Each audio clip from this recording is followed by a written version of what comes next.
Hi guys, this is Luai with you and welcome to this new section. In this section, we are going to look at some presets, the best presets or the most used presets. Now, these are all animation presets under the folder animation presets. A preset is a preset when you can see the icon here, FX. It's supposed to be FFX, but they just put FX. That's the icon for a preset. If you come down, for example, you go to generate, for example, you will find the icon has changed. This is now an effect. The effect could be applied in three different ways. You have the 8 and the 32 and another one that is 16, for example, here. So what is the 8 and the 32 and the 16? These are the color depth. You know what color depths you have when you come to 8 bits per channel. If you click on it, you notice here you have color settings, 8 bit per channel, 16 bit per channel, and 32 floating. And these are the effects that you will use here on different channels.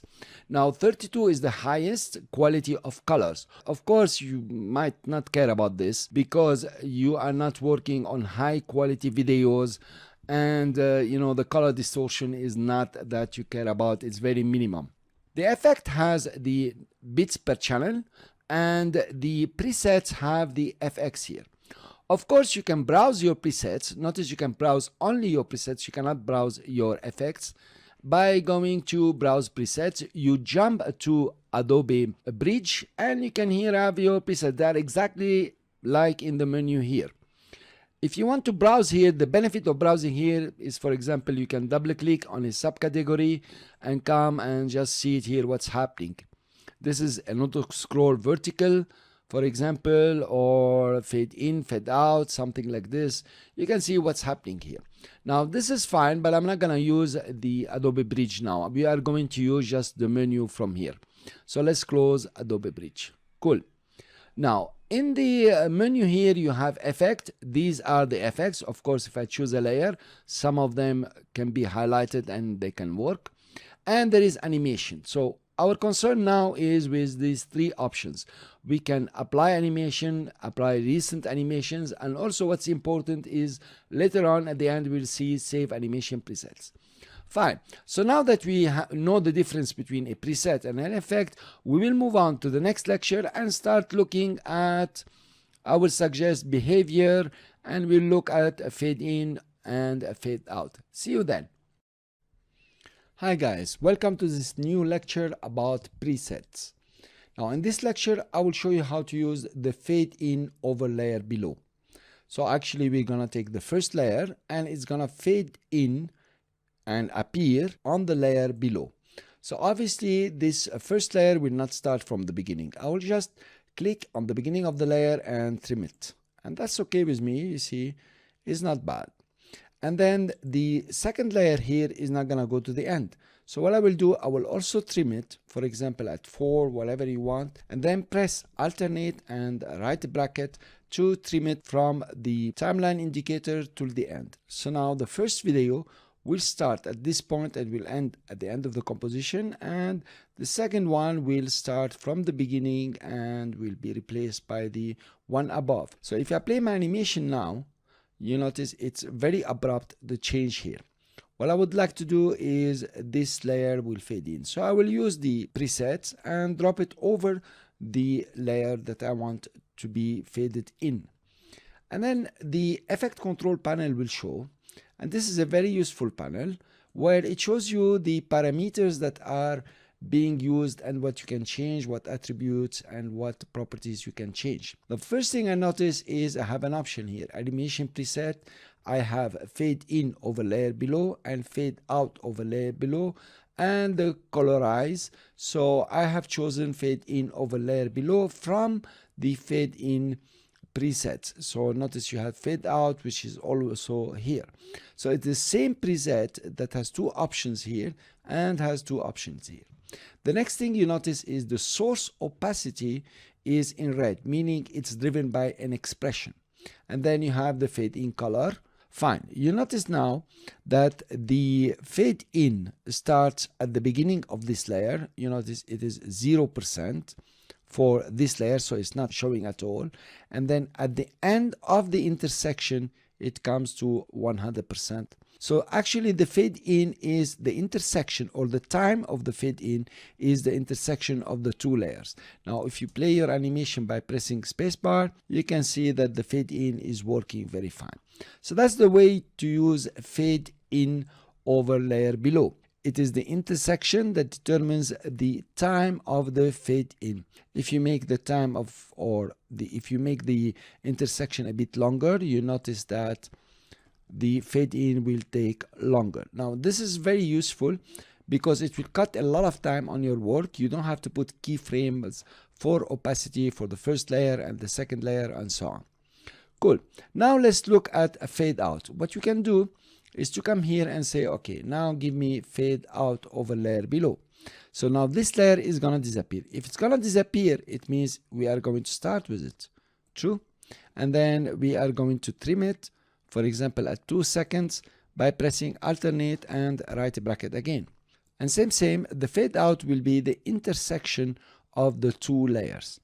Okay, let's play it.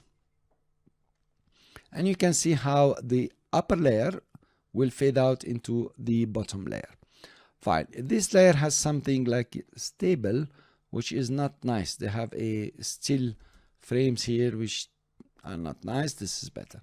Now let's take the first layer, and we have our effect control panel here. For every effect you have an effect control panel, but here now let's press EE and see how they have done this.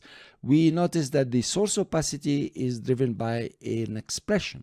So let's open the expression here. We can see it, and you notice that it's working with the out point and the in point. And there is a linear that we learned in the previous section about expressions, and they are using this linear.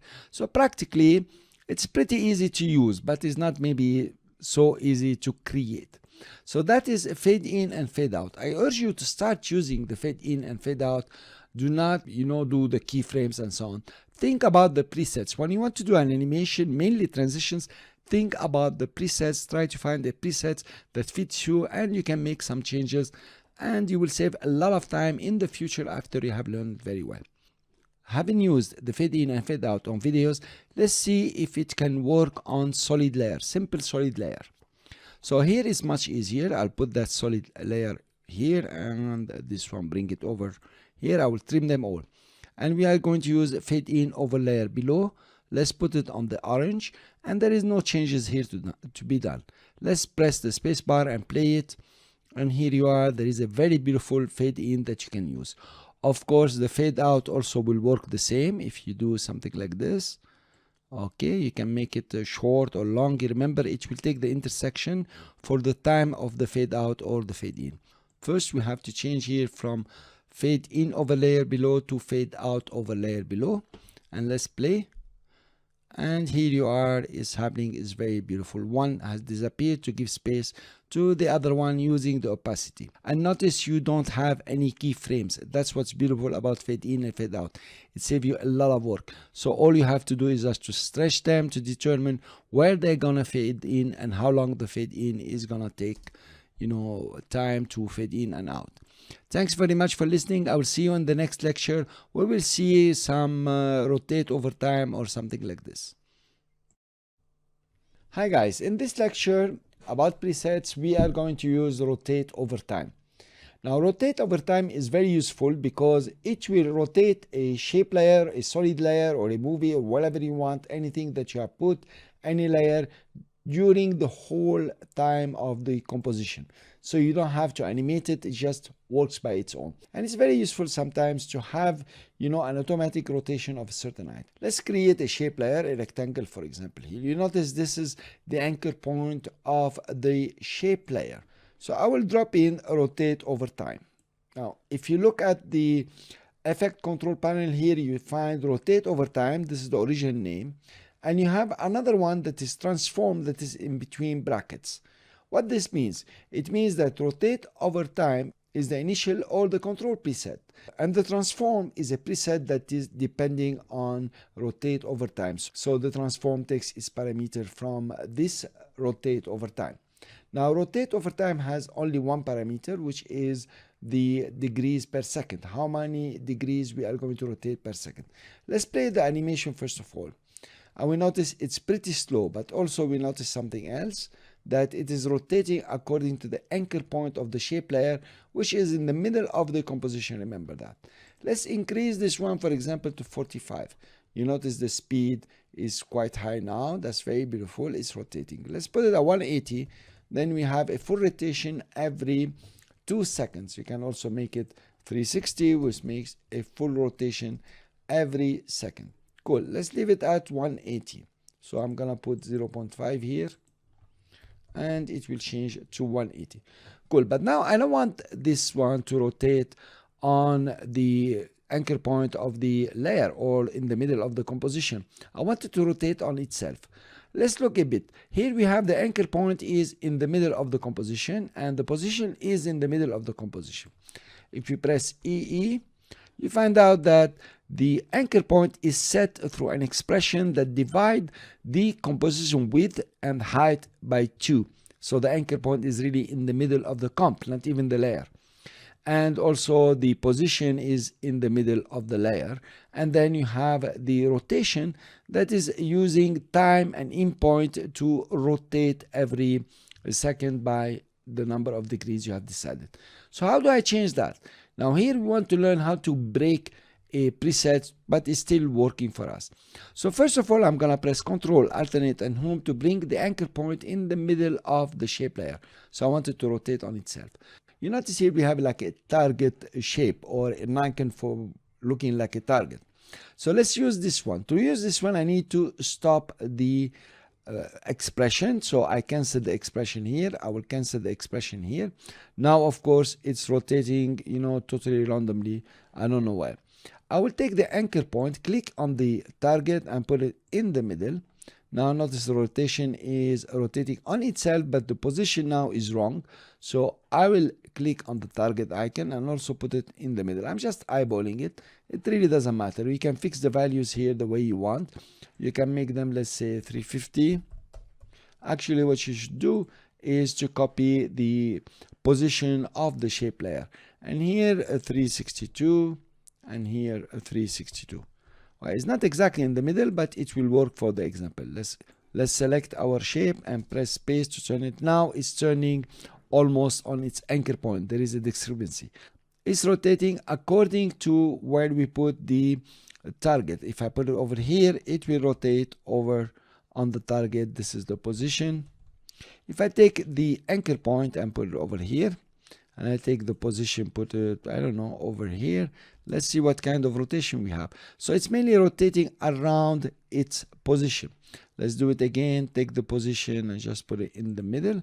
Let's see what's happening. Is rotating around the position. So cool. I learned that now newly. I used to change both of them. So this is how to use a rotate over time. And it's quite important that you come and try to find these presets and play with them the way you want. Here you are. Thank you very much for listening, and I will see you in the next lecture. Hi guys, in this lecture we are going to look at animation presets, and in particular we are going to look at dissolve.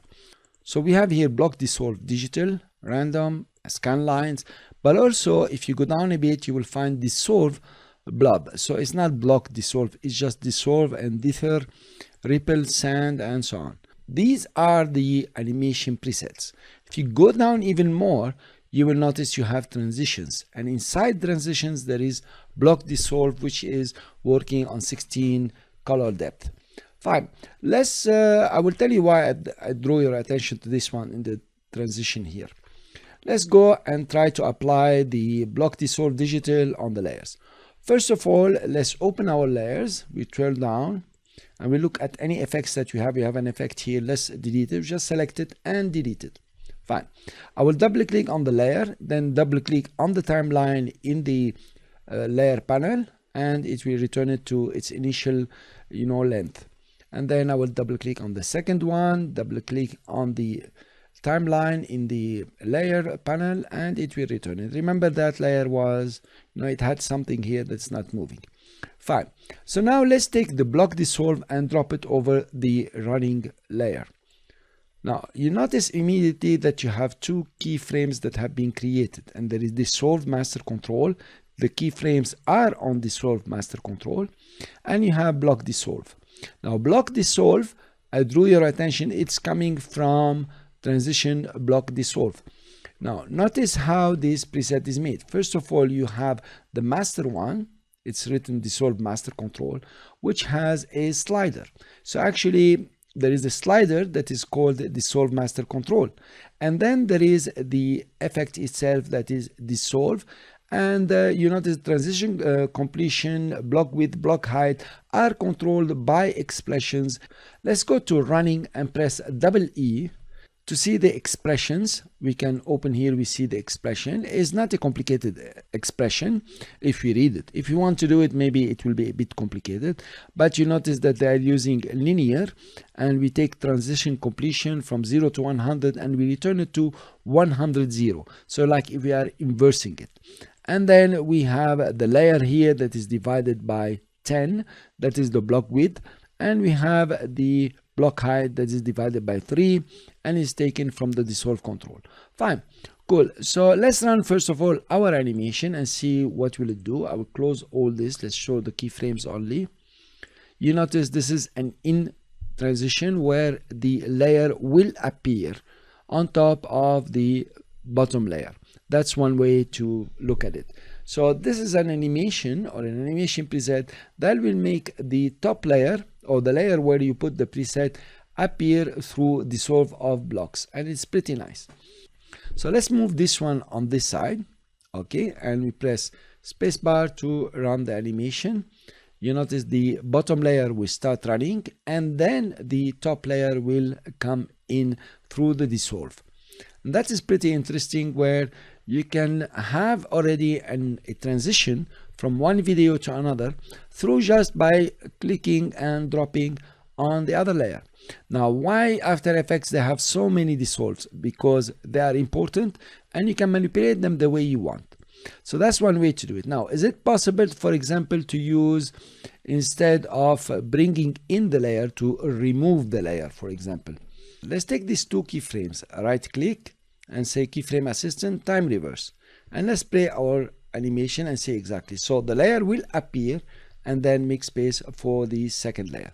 If you take the keyframes and move them a bit inside, just let's take these two keyframes and move them a bit inside, and then you notice that it will play. Now what is cool about this, that the layer is showing, and then it's going to dissolve and make space for the second layer, the layer on bottom. That's very nice. But also the advantage here that I did not have to crop the layers or remove the layers. You can just leave the layer the way it is. So this is about block dissolve. But the block dissolve here from the effects has animation presets that are like, say, block dissolve random, blobs, and dissolve sand, which are here.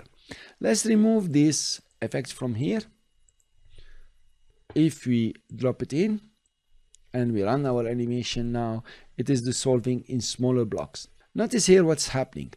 It's using the block dissolve from the effects and just took the block dissolve width and height and give it certain parameters according to certain expression. If you double click E, you will notice this one is divided by 20 and this one is divided by 16.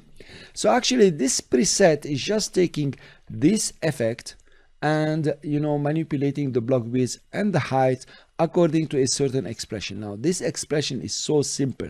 It's just we take this layer width and divide it by 20. If you divide it by 25, of course you're gonna have 25 coming up.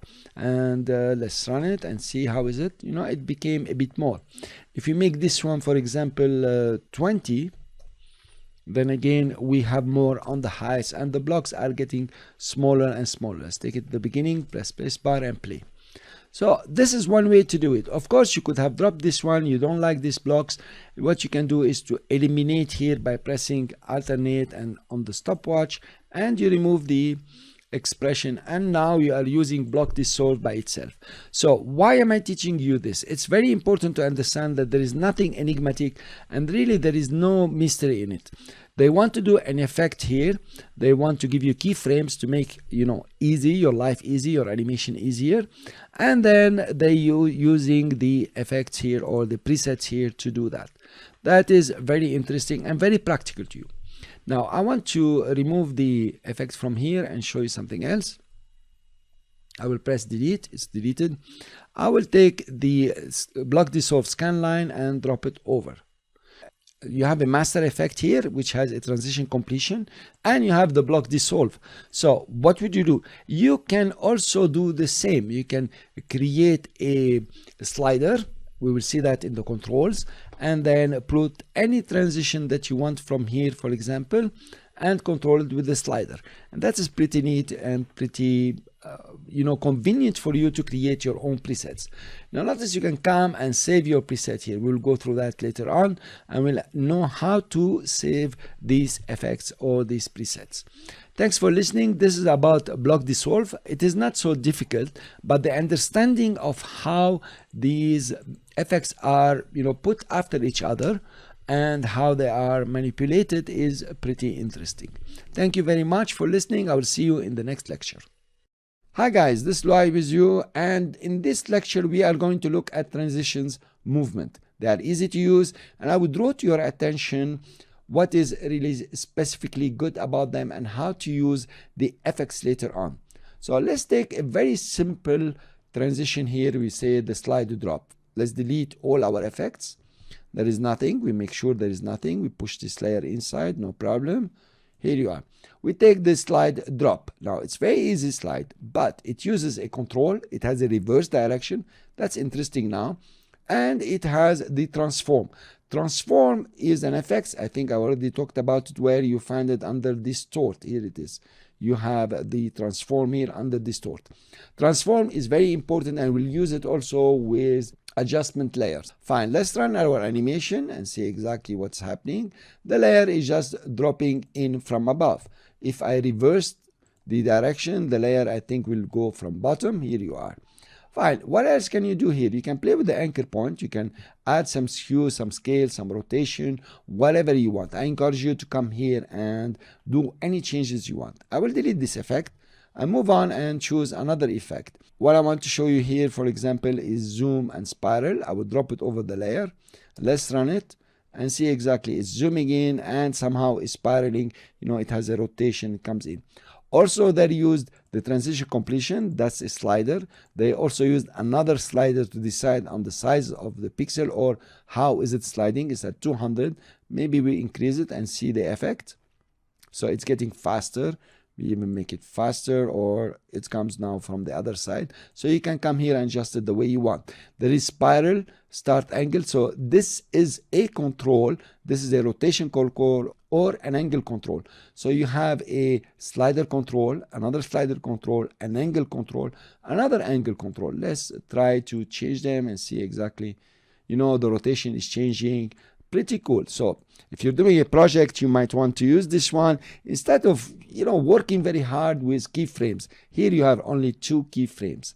Also opacity, you can keyframe the opacity or link the opacity to the slider. For example, if I press alternate, click on the opacity here, I use the pick whip and just link it to the first one, transition completion, that's going from 0 to 100%. And if I click out, and it's gonna start now coming from a bit faded and then settles at 100%.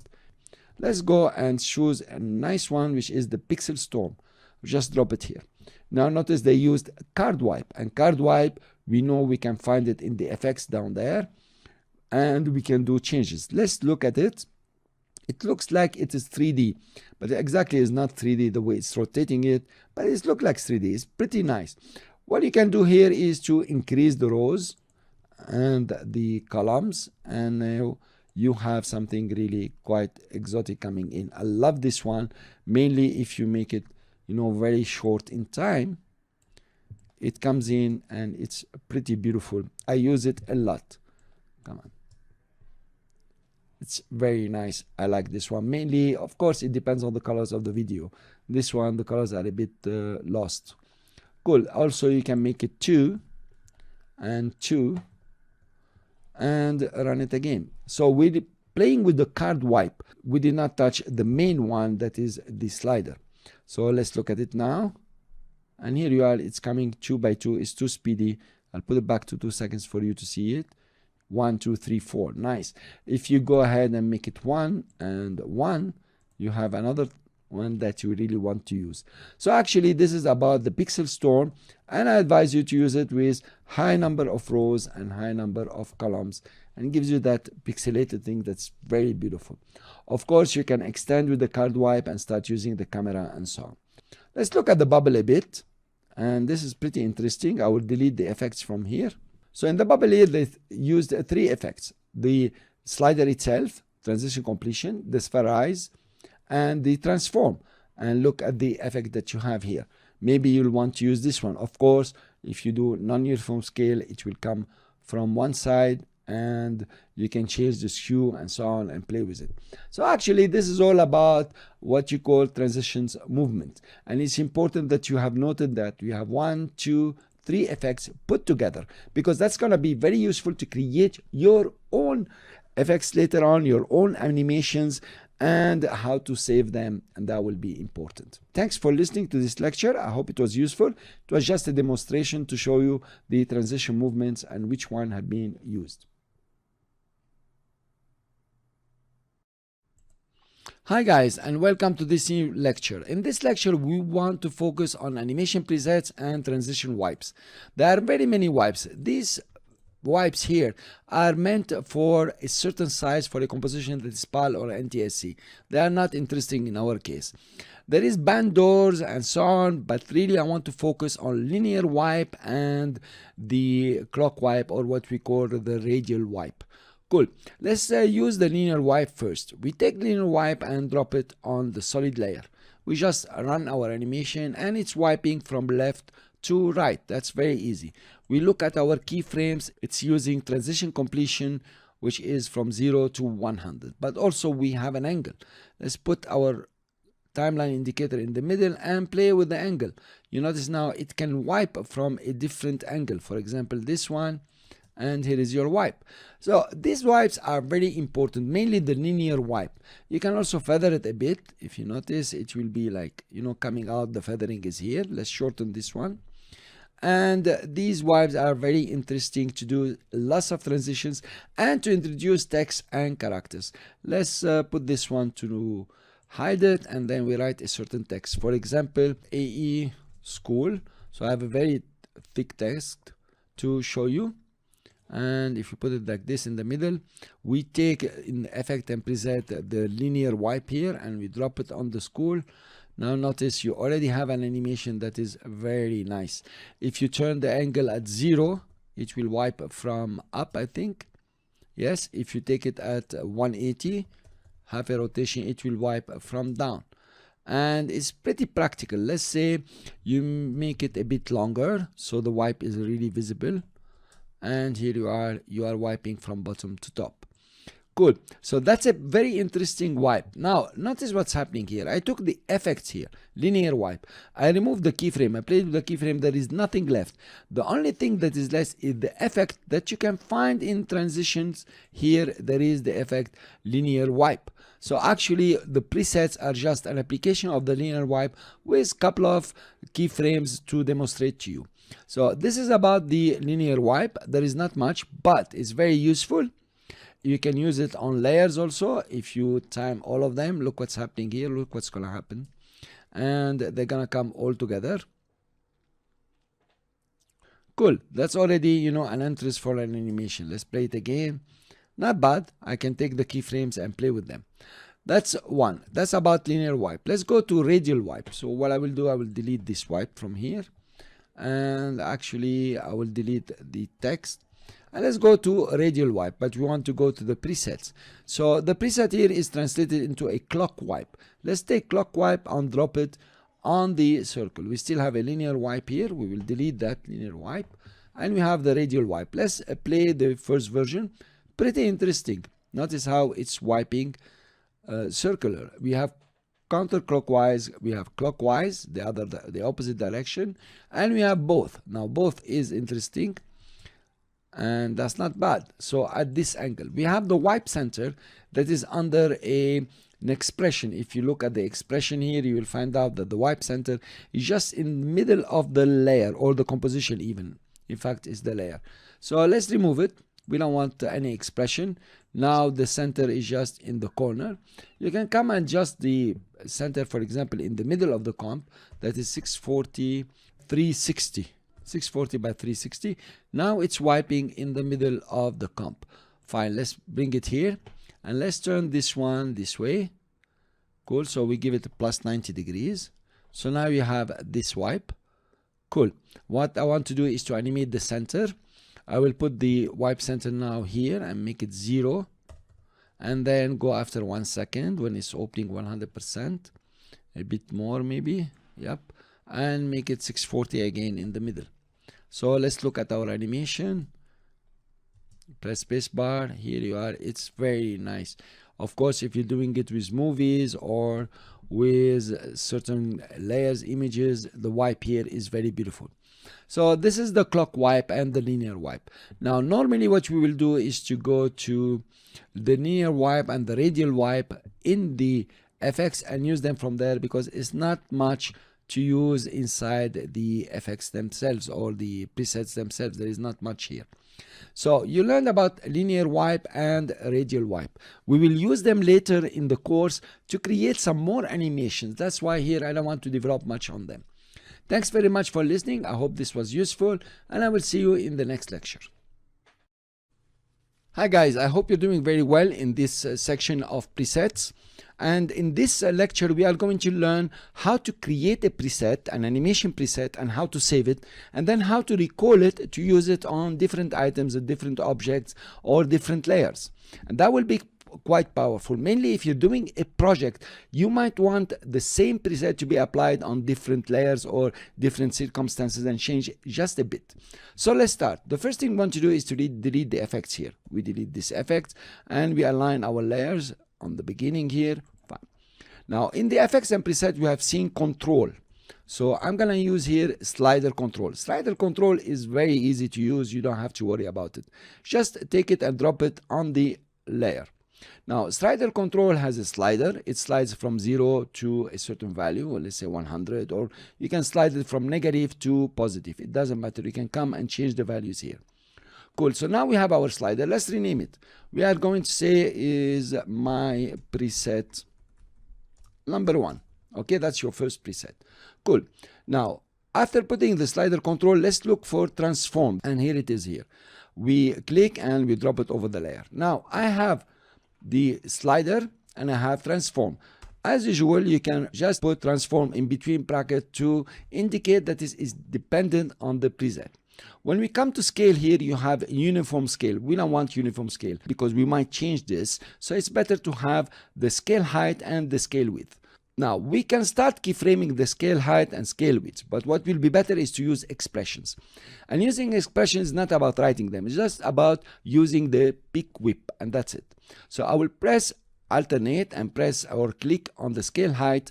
It is one value here that I need. I will take the pick whip and drop it on the slider. Okay, fine. So this is the first one. Then I will take the scale width, open the expression and take the pick whip and drop it on the slider again. I separated the scale height and the scale width. Now notice the scale height and the width require each a single value. So it's not like scale which requires 2 values. Now I will go to the slider. I will keyframe here at 0, come after 1 second and keyframe it at 100. I will just type 100 here. And that's it. Now if you look at the animation, it's pretty cool. Cool. Now I'm using the scale height and the scale width, and it seems like it's opening, you know, like a proportional scale. Fine. This is very nice, but I want to add more. I will go and add the blur effect. So there is something called fast blur. It's very easy to use. Also, you don't have to worry.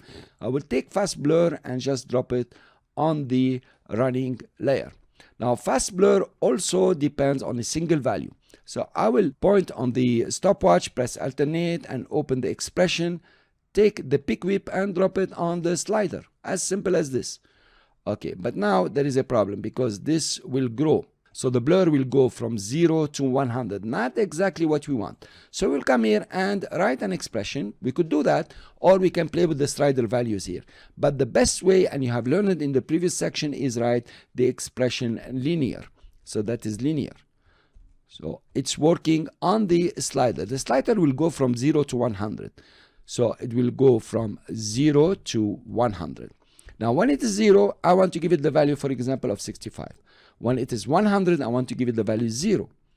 And here you are. So it's so easy. We take the slider value, it goes from 0 to 100, and the blur will go from 65, that's very high blur, to 0, no blur at all.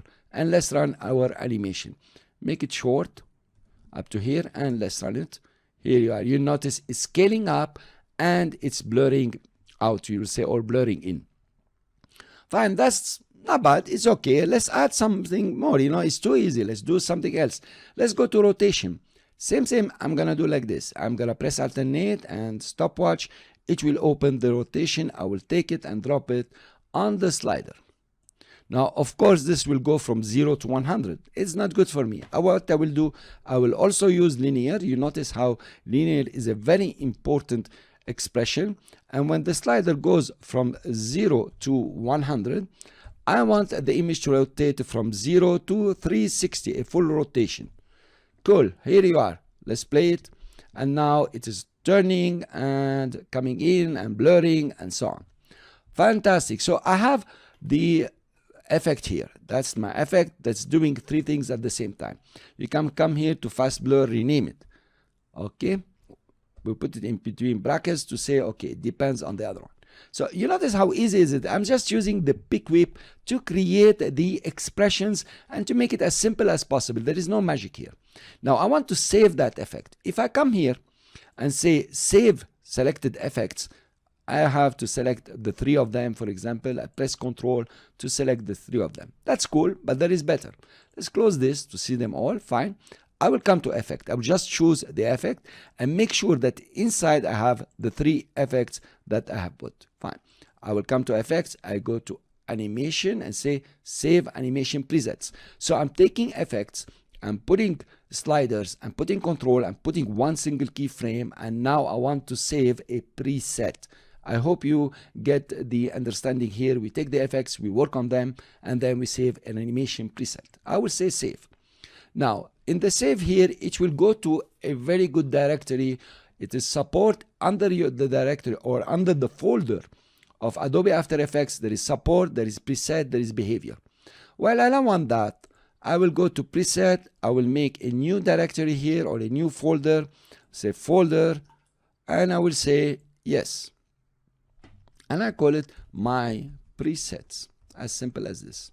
Now, this directory or this folder is protected. I'm calling it directory because this is the old name for folders. The folder is a new name. When we started on those operating system, it was called directory, D-I-R. I'm sure you saw it some places. So now I have here a folder called preset. In this folder, I'm going to call my preset, for example, scale, dash blur, and dash rotate. Cool. I'm gonna say save. Actually, it's giving me an error. Why is giving me the error? And I'm gonna show you this one because this is a protected directory. So what I need to do is to remove all the protection from preset. I will double click on preset and go to properties and go to now security. And in the security here, I will say, for example, this is me, the administrator, and this is the user. I will say edit and allow me to change and do all the changes that I want. Here you are. Of course, if you're using a Mac system, now maybe the menu is a bit different. You will have to remove the security here and allow writing in this folder. That's pretty easy, pretty simple. It's no big deal. I don't know how to do it on the Mac, by the way. So I'm showing you only on Windows. I will say save. And here you are. My preset is saved. Now, what is amazing about this? Cool. Let's give it some time. What is this time for? It is rereading the effects and preset, and it's taking time. If I come to animation presets now and I open it, I will see here my presets. Here we are. If I scroll down my presets, I will see scale, blur, and rotate. Cool. So all I have to do now is to take my preset here and drop it. Let's use, for example, these layers. We will come to this layer and, return it to its initial value. The same for this one. Return it. Look, if we have any preset by pressing E, we have one preset here. We come to effect and delete it. Fine. So we have nothing now. Let's make sure it's running very nice. Cool. So we come here, nothing, absolutely nothing, just the two layers coming on top of each other. So now we'll take our preset, or the preset you have created, and we drop it on the orange solid layer. That's all.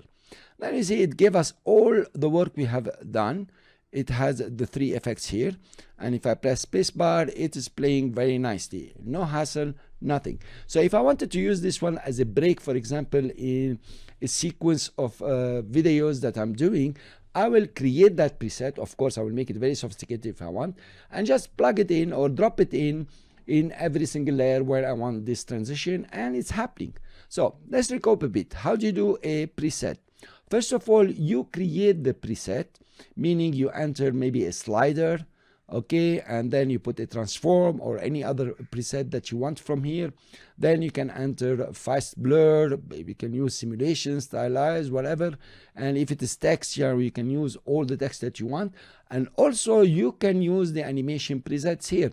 For example, you could have used the behaviors here and put it on the layer, so you have another preset here, and also compile them all in one single animation preset that you will save. So the field is open, and it is up to your imagination to create something that is really valuable for your work. Now usually what will happen is all these presets are listed in your folder, my presets, if you made that folder. The way I would do it is to create a folder for the presets for the project, and I will call that folder the name of the project and use these presets. So use the presets, create your own presets, make them very sophisticated, try to use everything that's here.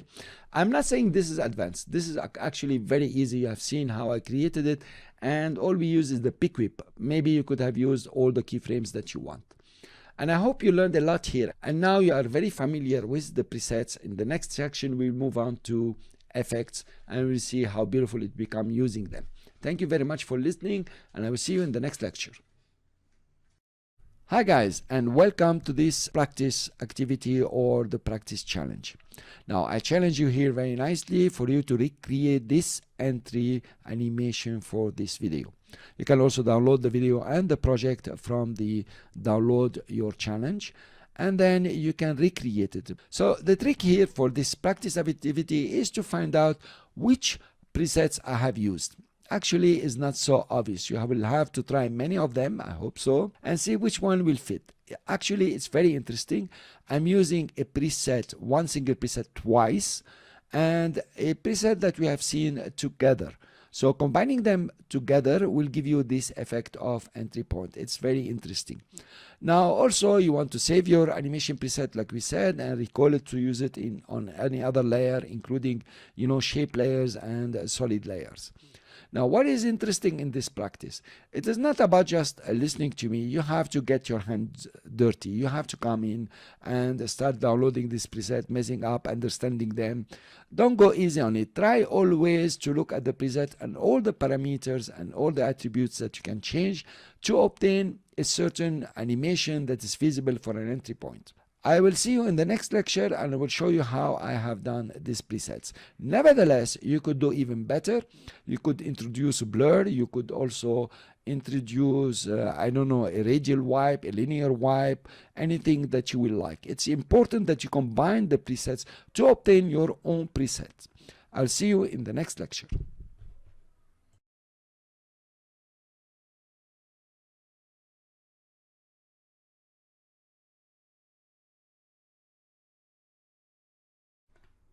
Hi guys, and this is the tutorial for the challenge or the practice. It's important that you start combining effects and presets together to obtain, for example, the transition or the anti-transition that you wanted to create. It is not an easy job, but also it's very important that you get used to certain effects, you get used to certain presets and you use them, frequently. So when you have a project or when you do something, you really know which one can work with you and go ahead directly to it and just start implementing it. So in this small movie here, we have the lemons falling. I will run a preview. Now I want to show you something. What I will do here, since it's running slowly, I will take the resolution to quarter, and the view here, I will make it in adaptive resolution. That will make a bit faster the running of the movie, and it will, render much faster. Fine. Let's start now applying our presets. So I will go to Effects and Presets and open Animation Presets and go to Wipes, Transitions Wipes, and inside Transition Wipes here you have Venetian Blind. I will take Venetian Blind and drop it. Venetian Blind is very much used. You notice how it's opening. So these are Venetians, and you see how the animation is coming from 0 pixel and it opens. Pretty cool. Fine. So what do we have here? We have transition completion at 0%, and it seems there are already keyframes. So I will choose the layer and press U. I can see the keyframes. Fine. Let's make them a bit longer or more time so we can see it properly. Good. Then you have the angle. Now, if you change the angle here, the lines or the blinds, the Venetian blinds will change direction. And this is pretty cool the way you can do it. You will change the animation coming from a certain point of view, obliques or something like this. I will run it a bit. Here you are. Cool. Let's leave this at minus 90 degrees. Good. Now, what do you have? You have the width. The width of the pixels. Let's stop here. And we increase the width. It's increasing here the width of the Venetians. If you run now the animation at 100%, you notice it's quite different. They are much bigger, and it's pretty interesting. So with the angle and the width, you can do a lot of manipulation. If I give a width of 1000, I will have mainly maybe 2 here. Pretty nice, pretty cool. Watch it. It's opening up and down. Of course, we need to reduce the time here. Now, what I will do, I will just leave it to 24, like we have done before. You can use feathering, but feathering is not nice in our case because it will feather in between the blinds. And it's not going to look good, It's going to just look all blurred. Now, this is one, but we did not achieve our goal. Let's apply another finishing blind. You can apply it under this, or you can drop it on the layer itself. I will put it down here. Now this is another Venetian blind. Of course, you have different keyframes. In fact, I made a mistake because I just dropped it anywhere. I press U to get the keyframes. Let's put this one in the beginning and this one just on top of the other one. Notice nothing is happening because they are one on top of each other. What can I change here? Immediately I will change the angle. So let's bring our timeline in the between and turn the angle. Now notice that the animation preset went to none. From Venetian blind, it went to none. Because Venetian blinds is about an angle of minus 90. If you change the angle, it's no more Venetian blinds.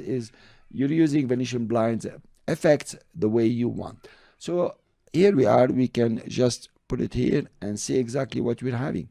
So when you change the angle, of course, they're gonna crisscross or cross on each other. So they're crossing on each other like this. Let's put this one at 0 and you will have squares. Pretty interesting, right? Okay, so let's run our animation now. Not bad. It's coming in. It's opening. That's beautiful. Now, that's not all what I have done. There is something else that we have done is the dissolve here. I used block dissolves. So you can take block dissolve and drop it on the layer. It will come under. So we have now new keyframes here. Let's press U another time to see all our keyframes. And we get our keyframes. So the transition here, dissolve, is pretty fast and the rest will come in. If I take this one and push them a bit, like this, I will have a better animation. Cool. That's it. So I played a bit with the keyframes. You can adjust them. You can make them as speedy as you want. In the dissolve, I did not change anything, but you can come and play with it, give it some weathering, for example, or even cancel the expressions and start, doing your own blocks. But this is fine. Cool. What else can we add? Let's add a blur. Of course, I don't have a preset with blur, so I will go to fast blur. and this is the fast blur, and we drop it on the layer. It will come at the end here. Now the blur doesn't have a keyframe because we took an effect. We didn't take a preset. So I can keyframe it. I will keyframe it here, give it 50 for example, a high blur, then move a bit further in time, for example here, and make it 0. If you run your animation now, there will be a rendering time because of the blur. Now it's not operating, we cannot see the blur very well. I will also open the keyframes again and move everything, you know, out, a bit out, just like this, and the blur, let's put it here and see what happens. Here you are, you have a very nice animation that starts, and there is the blur coming in, very beautiful. Cool. So I put all together. If you want to look at your animation, that's it, or at your presets, it has a very nice animation. They are compiling 1, 2, and 3, and 4 with the fast blur. To save it, you know now how to save it. You will just come to Effect and you go to Animation, Save Animation Preset. It will take you to the folder of After Effects, and you can save it and record it anytime you want. So we are in my preset here. I will say this is the challenge. Of course, I'm gonna delete this later. So I have my animation preset, and I can see it in FXM preset.